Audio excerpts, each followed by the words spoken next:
Je vais dire quelques annonces. Aujourd'hui, le 22e dimanche après la Pentecôte. C'est le dimanche pour les missions. Donc, je ne vais pas faire une deuxième collecte. Au moins, il y a une deuxième collecte pour les missions. Nous sommes tous maintenant les frères qui sont restés missionnaires, vu les circonstances. Donc la collecte habituelle, c'est le jour pour soutenir la mission, pas seulement le dimanche des missions. Ça date de l'époque avant conciliaire, même c'est Pie XI qui l'a introduit en 1927, où il y avait encore l'Église catholique qui était mondialement en ordre, hein, qui avait la foi que nous avons maintenant gardée. Demain, de la Férie, avec la mémoire de saint Hilarion abbé et de sainte Ursule et ses compagnes vierges martyres. Mardi de la Férie, mercredi saint Antoine-Marie Claret, évêque confesseur, jeudi saint Raphaël archange, vendredi de la Férie, mémoire de saint Chrysanthe et d'Ari martyrs. Samedi de la Sainte Vierge au samedi, mémoire de saint Évariste, pape et martyr. Dimanche prochain, 23e dimanche après la Pentecôte, mais ce sera la fête de notre Seigneur Jésus-Christ roi, parce que dans la tradition, n'est-ce pas, c'est le dernier dimanche d'octobre, c'est la fête de Christ roi, selon la prescription de Pape Pie XI. Mais le même pape, n'est-ce pas, qui a institué le dimanche d'émission. Cette fois-ci, il a institué cela en 1925.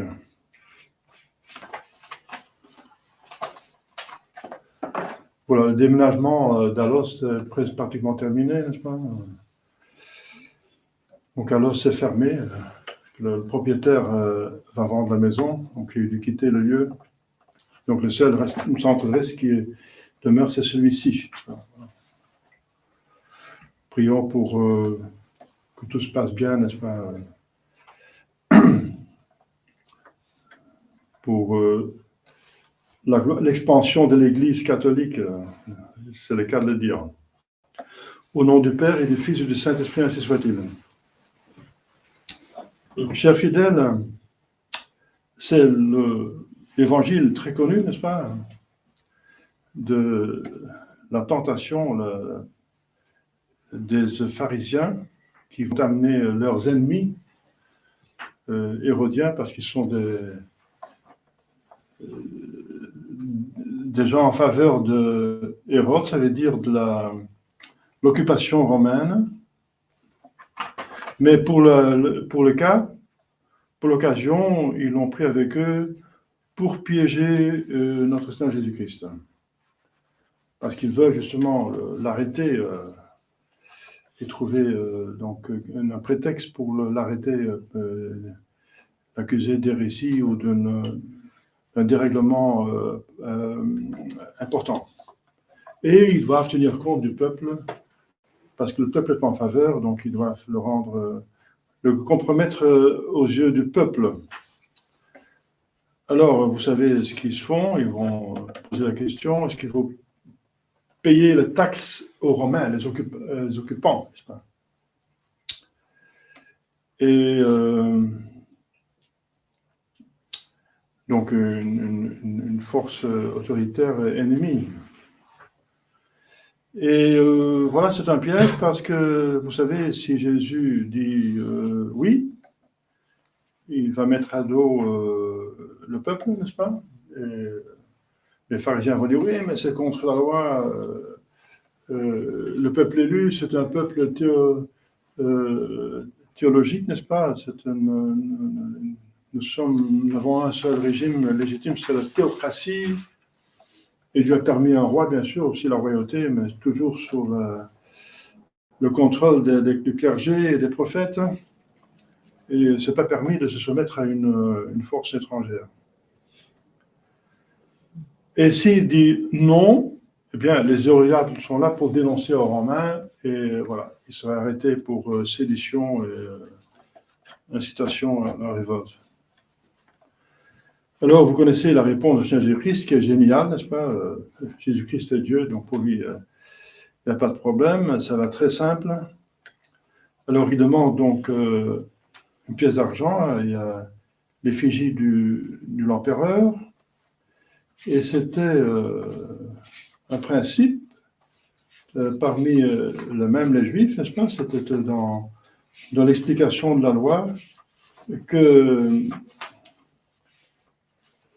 celui, n'est-ce pas, qui accepte la monnaie d'un souverain, il est soumis à ce souverain. Il doit donc payer les taxes. C'est une règle. On use de son argent, donc il faut lui aussi donner ce qu'il demande. Ça veut dire on accepte sa souveraineté. Accepter la monnaie, c'est accepter sa souveraineté. Et si on accepte la souveraineté, bien sûr, il faut payer des taxes parce qu'il y a des charges communes. Donc c'est évident. Elle dit voilà, alors, il y a quelle effigie de l'empereur? Eh bien, rendez à l'empereur ce qui est à l'empereur. Ça, c'est la deuxième personne, la Sainte Trinité, qui le dit. La troisième dirait la même chose d'une autre façon. Ça veut dire l'Église qui est inspirée par l'Esprit Saint, n'est-ce pas, qui continue l'œuvre de Jésus-Christ. Saint Thomas répondrait, je pense, enfin, il faut distinguer. Saint Thomas répond toujours avec il faut distinguer les choses. En théorie et en pratique. En théorie, bien sûr, vous êtes soumis à personne, c'est la loi, c'est convenable. Mais parce que vous avez péché, Dieu vous a châtié, vous êtes sous la domination romaine. C'est un châtiment. Et pratiquement, vous êtes obligé de payer, sinon c'est l'oppression, vous serez mis en prison, etc. C'est pire. C'est pire être en prison que de payer une taxe. Et ensuite, comme disent les Hérodiens, ils n'ont pas totalement tort. Les Romains prenaient quand même soin, d'une certaine façon, aussi du bien commun. Ils organisaient des routes, l'ordre public, on organisait quand même l'économie et tout ça. Donc, il y avait quand même du bien aussi qui se faisait, n'est-ce pas? Donc, c'est ce que l'Esprit Saint répondrait par la bouche de l'Église. Il faut distinguer. En théorie, oui, mais en pratique, non. Et faites pénitence pour que vous vous débarrassez du joug romain par l'intervention divine. Voilà, donc c'est clair. Alors, ils sont confondus, n'est-ce pas? Et c'est une occasion pour nous de faire plus de réflexion, parce que le texte dit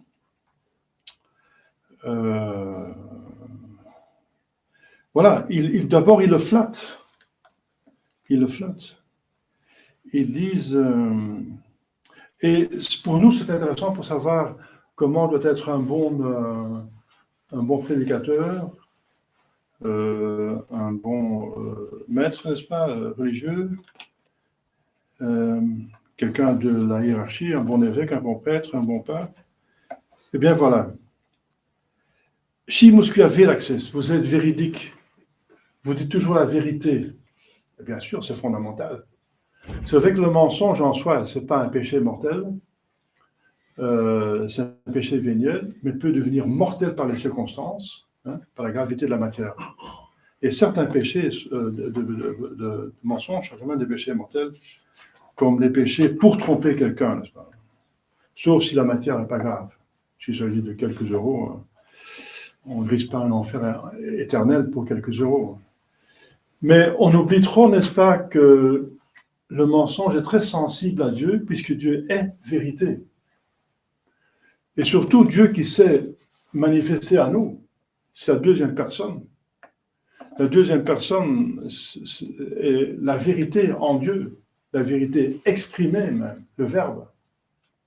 Donc le plus profond être dans son Jésus-Christ, c'est pas son humanité, mais sa divinité. Et dans sa divinité, c'est la vérité.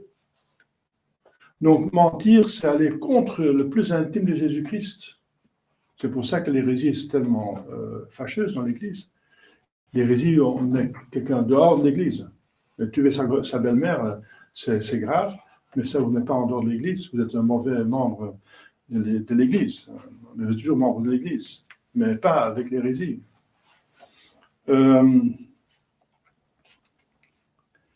Donc, la vérité, et on prend trop à légère, n'est-ce pas, les mensonges.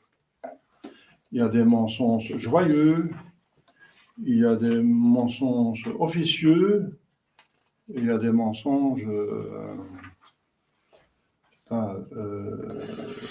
pernicieux, n'est-ce pas. Il y a plusieurs degrés de mensonges.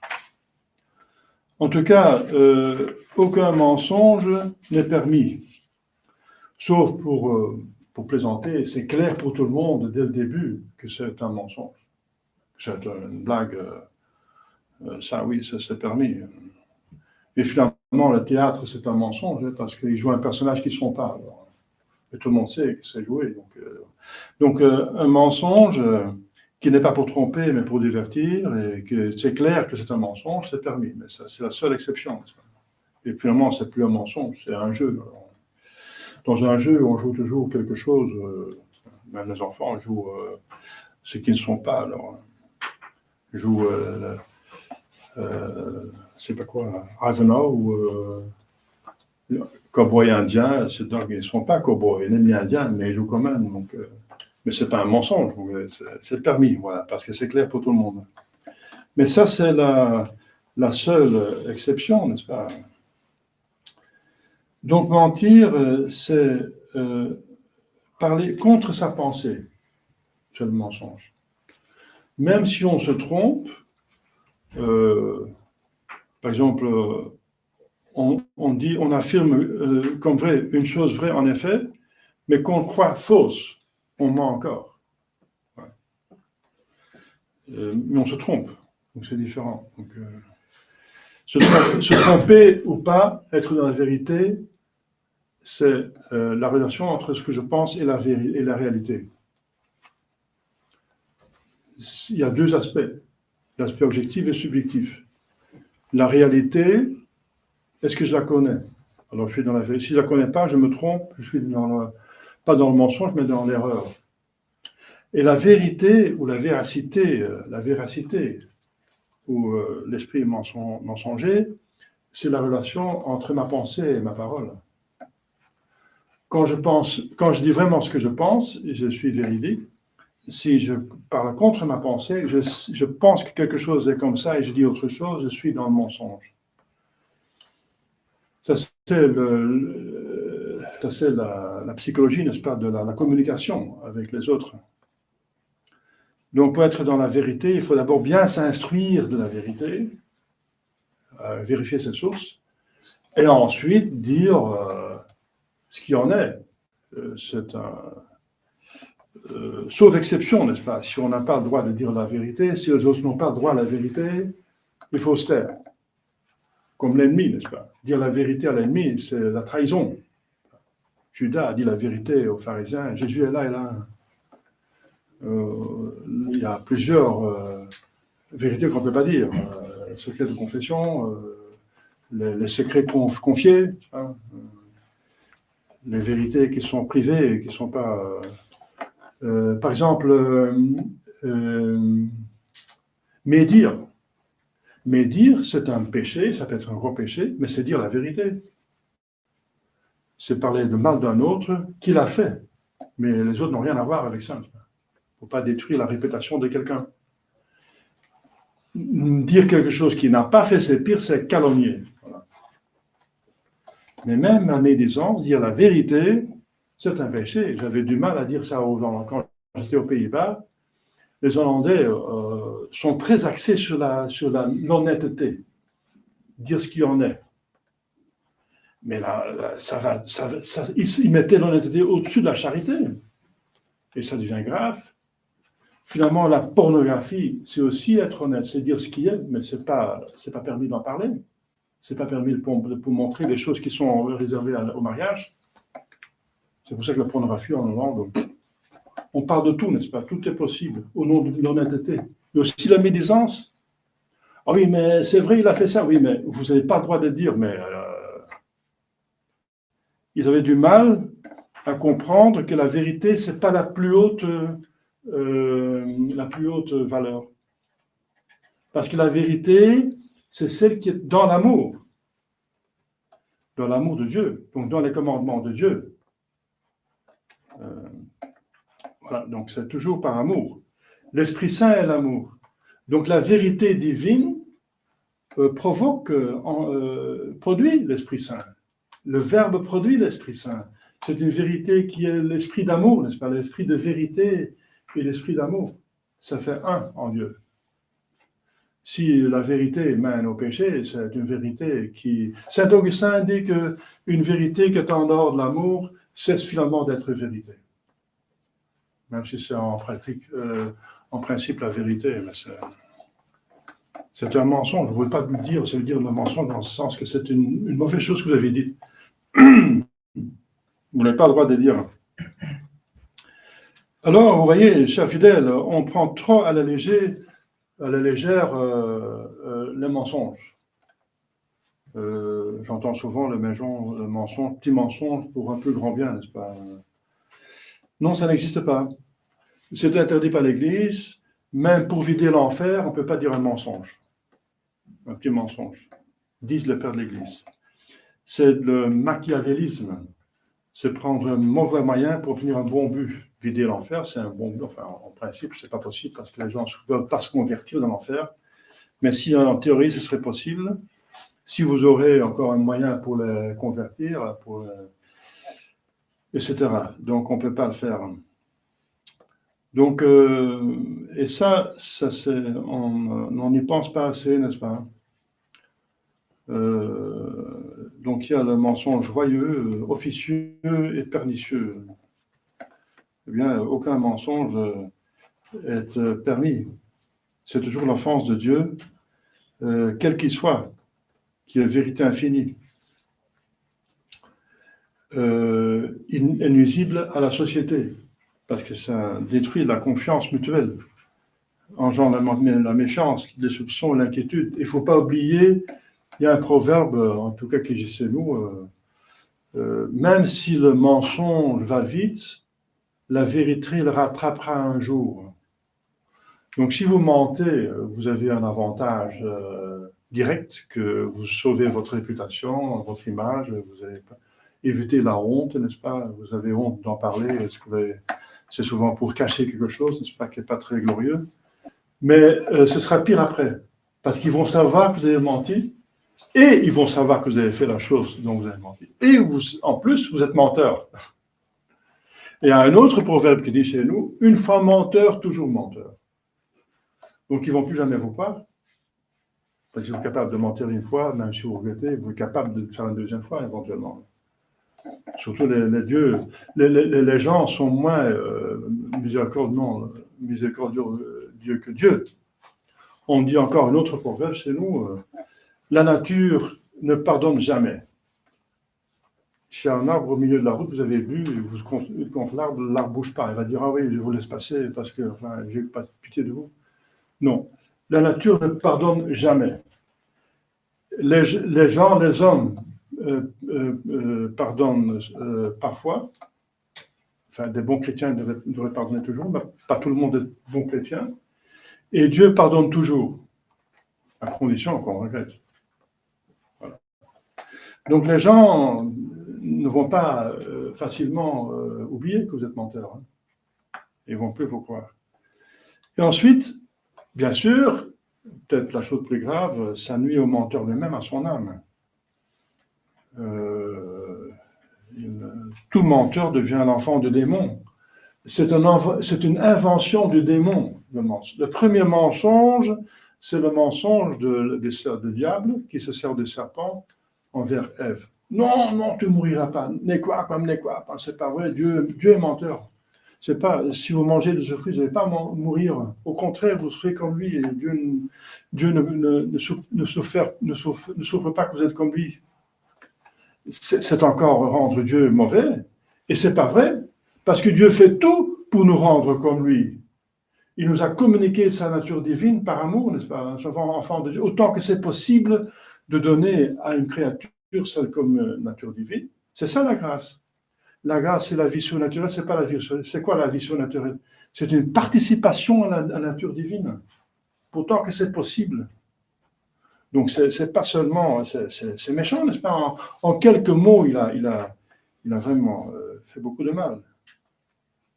Et Ève a cru le mensonge, au lieu de croire Dieu, n'est-ce pas? Donc, le mensonge est inventé par le diable. Ça ne devrait pas d'exister, n'est-ce pas, dans la famille chrétienne, le mensonge. Il faudra détester cela, n'est-ce pas? Tout le malheur a commencé avec un mensonge, des mensonges. Voilà, chers fidèles, demandons à la Sainte Vierge Marie la haine du péché, la haine du mensonge, la haine, puisque nous sommes en guerre et elle est généralissime de l'armée, rangée en bataille, n'est-ce pas? Elle est reine des anges. Et elle est dans le combat, c'est elle qui va écraser la tête du serpent. Donc demandez-lui la haine, parce que je mettrai des inimitiés entre toi et la femme, entre ta descendance et sa descendance. Donc il y a des inimitiés. La haine du péché, pour plus facilement rester dans la vertu. Si on déteste le péché, on ne va pas le commettre. Demandez la sainte haine du péché, comme la Sainte Vierge déteste le péché, comme Dieu même déteste le péché. Demandons cette haine du péché par amour de Dieu, au nom du Père et du Fils et du Saint-Esprit, ainsi soit-il.